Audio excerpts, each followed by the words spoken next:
संत चरण गंगा की धारा और जहां टेके वह हो निस्तारा। संत चरण 68 से उत्तम भूमि पवित्र जहां पग धरते, कि जहां संत चरण टेक देते वह भूमि पवित्र होती है। मेरे घर की मिसाल नहीं है न, एक महात्मा मिसाल के शिवजी और पार्वती जान लाग रहे थे, और जब शिवजी महाराज नादिए पर तो उतर के न और बड़ी लंबी डंडोत करी, पार्वती करण लागे उरत को मूर्ति में नहीं देखती किसी की, तो किसको डंडोत करता? बोले पार्वती मैं इस भूमि को डंडोत करता हूं। क्यों? कि 10,000 वर्ष पहले एक संत का सत्संग हुआ था यहाँ पर। यह भूमि बड़ी भागाड़। साहब बताइए, मिसाल तो मिसाल ही होती है। इसीलिए संत चरण गंगा की धारा। बड़े बड़े ऐसे जीव आते हैं, उनके घरों में कहते लाग है, भूत है, प्रेत है, और संतों के चरण टकड़े वो घर पवित्र हो जाते।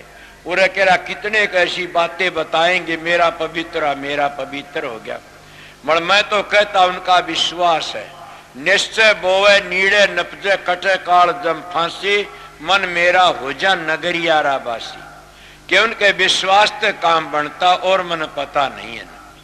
इसीलिए मैं आप लोगों क्या बातें कहूं कि पूरा जब महात्मा सतगुरु मिल जाता है, वो कर्म की रेख पर मेख मार देता और कर्म काट देता।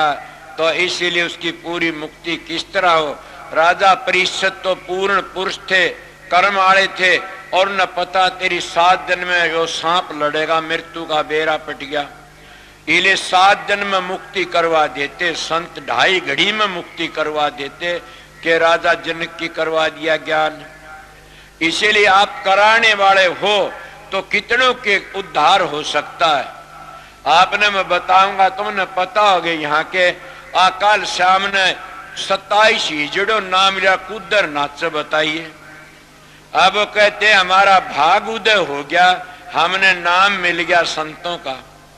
अब इस बात ने क्या कहोगे? तो मैं आप लोगों को ये बातें कहता हूं कि राजा परीक्षित जैसा तो कोई सुनने वाला नहीं न, उसमें 1000 2000 साधु सभी बैठे हुए थे, देखा होगा न कैसेट में। और राजा परीक्षित की मुक्ति, उनकी मुक्ति नहीं हुई न, तो उनकी क्यों कौन लिखी कहीं उनकी मुक्ति होगी ना, न बांचने वालों की मुक्ति होती, वो तो पूर्णता क्या मुक्ति हुई। इसीलिए मैं इस बात का खंडन करता हूं, जो सतगुरु अपने शिष्य का सिर पर हाथ नहीं स्पर्श नहीं करता, उस चेले का 7 जन्म उद्धार नहीं हो सकता। मैं गारंटी तय कह देता